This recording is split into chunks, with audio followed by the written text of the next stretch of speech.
পঞ্চম মেয়াদে রাশিয়ার প্রেসিডেন্ট হিসেবে ক্ষমতা গ্রহণের পর প্রথম বিদেশ সফরে রুশ প্রেসিডেন্ট ভ্লাদিমির পুতিন। বৃহস্পতিবার বন্ধু রাষ্ট্র চীনের মাটি স্পর্শ করে পুতিনকে বহনকারী বিমান। বেইজিংয়ে তাকে স্বাগত জানান চীনা প্রেসিডেন্ট শি জিনপিং। এ সময় দুই দেশের জাতীয় সঙ্গীত বাজানো হয়। পরে পুতিনকে দেয়া হয় লাল গালিচা সংবর্ধনা ও গান স্যালুট। পরে দ্বিপাক্ষিক বৈঠক করেন শি জিনপিং ভ্লাদিমির পুতিন। বৈঠকে দুই রাষ্ট্রপ্রধানের মধ্যে রাশিয়া ইউক্রেন যুদ্ধ ও গাজায় ইসরায়েলি আগ্রাসন ইস্যুতে আলোচনা হয়। গাজায় চলমান সংঘাত দ্রুত বন্ধের ওপর জোর দেন চীনা প্রেসিডেন্ট। পাশাপাশি রাশিয়ার সঙ্গে সম্পর্ক আরও জোরদারের অঙ্গীকার করে শি বলেন, চীনকে সবসময় বন্ধু রাষ্ট্র হিসেবেই পাশে পাবে রাশিয়া। দুই পক্ষের যৌথ প্রচেষ্টায় চীন রাশিয়ার সম্পর্ক প্রথম থেকেই স্থিতিশীল রয়েছে।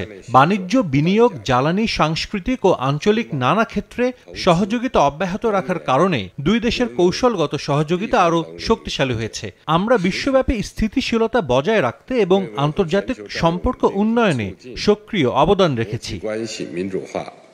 নগদে 500 টাকা বা তার বেশি পেমেন্টে পেতে পারেন ঢাকায় জমিসহ 20 কোটি টাকার পুরস্কার।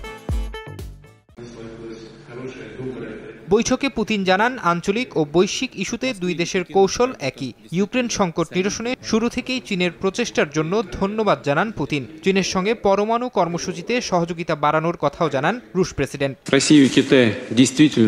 রাশিয়া ও চীন সত্যিকার অর্থে জাতীয় উন্নয়নের অভিন্ন লক্ষ্য এবং পারস্পরিক শ্রদ্ধার নীতির ভিত্তিতে যৌথ সমৃদ্ধি নিশ্চিত করার জন্য একত্রিত হয়েছে। গত 5 বছরে মহামারী এবং তৃতীয় পক্ষের নানা পদক্ষেপ সত্ত্বেও রাশিয়া ও চীনের মধ্যে বাণিজ্যিক লেনদেন নিজস্ব গতিতে এগিয়েছে। এছাড়া দুই দেশের মধ্যে বাণিজ্যিক ইস্যুতেও আলোচনা হয়েছে। পরে চীন রাশিয়া কৌশলগত অংশীদারিত্বমূলক চুক্তিতে সই করেন দুই রাষ্ট্রপ্রধান। ইউক্রেন রাশিয়া যুদ্ধ শুরুর পর মস্কোর গুরুত্বপূর্ণ মিত্র হয়ে উঠেছে বেইজিং। ইউক্রেনে রুশ অভিযানের নিন্দা জানাতে বেইজিং শুধু অস্বীকৃতি জানায়নি, বরং পশ্চিমাদের ব্যাপক নিষেধাজ্ঞার মুখে থাকা মস্কোকে সমর্থন দিয়ে যাচ্ছেন শি জিনপিং।